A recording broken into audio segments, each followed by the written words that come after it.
Presidente, eu iniciei a minha fala aqui, eu sei que acompanhei um pequeno trecho, ministra, no início dos debates. Muito foi falado sobre vacina no governo anterior. Só para esclarecer primeiro que o governo Bolsonaro comprou mais de 600 milhões de doses de vacina. A população brasileira foi tão abençoada nesse período da pandemia que pôde se dar ao luxo de escolher qual vacina tomar. Coronavac, Moderna, Pfizer, dentre tantas outras. A única questão que o presidente falava e deixava isso bem claro era a questão da liberdade, para tomar vacina quem bem quisesse. Até porque, pela lei brasileira, nenhum brasileiro pode ser submetido a ser uma cobaia de uma experiência. E hoje em dia, o próprio governo Lula não renova a parceria com a AstraZeneca justamente pelo fato de riscos, de trombose e etc. Então isso daí é, na verdade, um tapa na cara de todos aqueles que diziam que nós éramos negacionistas. Nós estávamos apenas defendendo, né, que cada um tem o direito de decidir o seu futuro. E não é um governo que tem a obrigação de se meter dentro dessa esfera privada. Isso dito, presidente, eu sigo aqui adiante com o meu primeiro questionamento, que é com relação ao Conselho Nacional de Saúde, a resolução 715 de 2023, em seu anexo 2º, né, existe um vídeo muito bom da deputada Cristonieto, que infelizmente não se faz presente porque está tomando conta do seu filho recém-nascido, em que traz ali duas questões que, para quem estuda direito constitucional, deveria competir esse Congresso, que é a questão do aborto e a questão da legalização da maconha. Eu só acho estranho que essa seja tratada como prioridade dentro de uma portaria do Ministério da Saúde, no momento em que o Brasil, né, não tem sequer leitos para atender a todos, tanto se fala da saúde, do atendimento público, e o governo preocupado com esse tipo de coisa. Essa sim, uma verdadeira ideologização da pauta da saúde, mas não para por aí. A orientação 44, dentro da mesma resolução 715 do Conselho Nacional de Saúde, fala de pré-natal com foco não binário. Eu achava que o foco fosse ser o recém-nascido, né? Eu achava que o foco fosse ser a saúde da pessoa, mas aqui tem uma questão de pré-natal com foco não binário.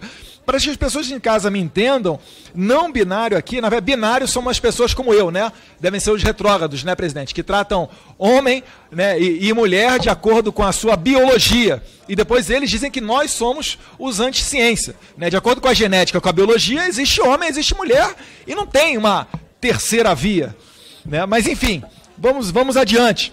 Outra questão que ainda traz essa portaria, né, do Conselho Nacional de Saúde, que me causou muita estranheza, é a antecipação para 14 anos do tratamento hormonal, conhecido como hormonização. Então, reparem só, o menor de 18 anos de idade que comete um crime, ele não pode ser apenado, ele é tido inimputável. Não, eu quero mudar de sexo, ou eu não quero mudar de sexo.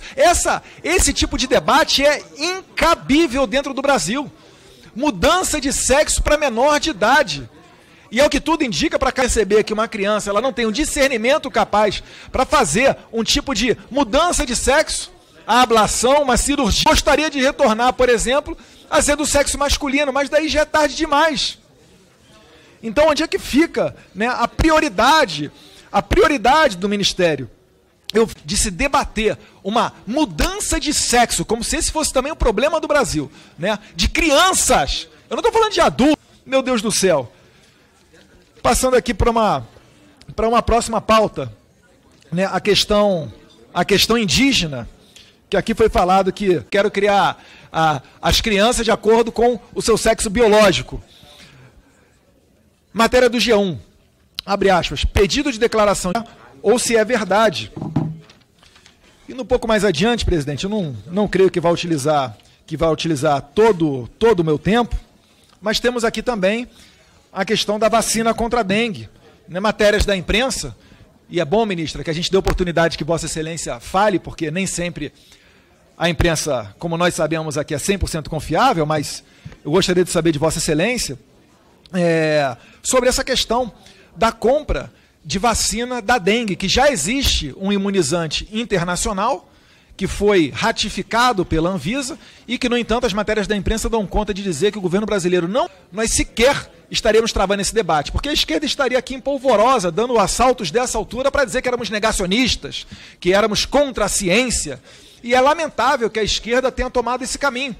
Às vezes as pessoas não entendem por que a sociedade está polarizada, presidente Biaquices, mas eu explico. É porque não existe mais debate. Se você é contra cotas raciais, você é racista. Se você é contra o PLC 122, você é homofóbico. Se você fala alguma coisa sobre alerta de vacina contra a Covid, você é tido como negacionista. E aí realmente não tem como você ter debate. É lamentável que a esquerda tenha preferido trilhar esse caminho. Mas a gente sabe que é porque, se levantar a verdade, a esquerda ela não consegue ir adiante. Não existe combustível para que ela vá adiante. Então, de acordo com a ministra, acho que deve ser uma grande coincidência que a gente ter nesse momento matérias como essa aqui do G1. Porque casos de infarto em jovens têm aumentado. Ou então a da Folha. Ataques cardíacos crescem em jovens de até 40 anos. Né? Respeito a dor de Vossa Excelência, mas apelar para emocional é a fuga daqueles que não têm argumentos para o debate. Tem a matéria da Veja aqui, fala: quantos morreram por causa de vacina da AstraZeneca contra a Covid? O número de processos abertos na Justiça da Grã-Bretanha dá um retrato. São 19 por morte e 364 por sequelas graves. A pergunta que eu faço é: quantas pessoas morreram de efeitos colaterais da vacina?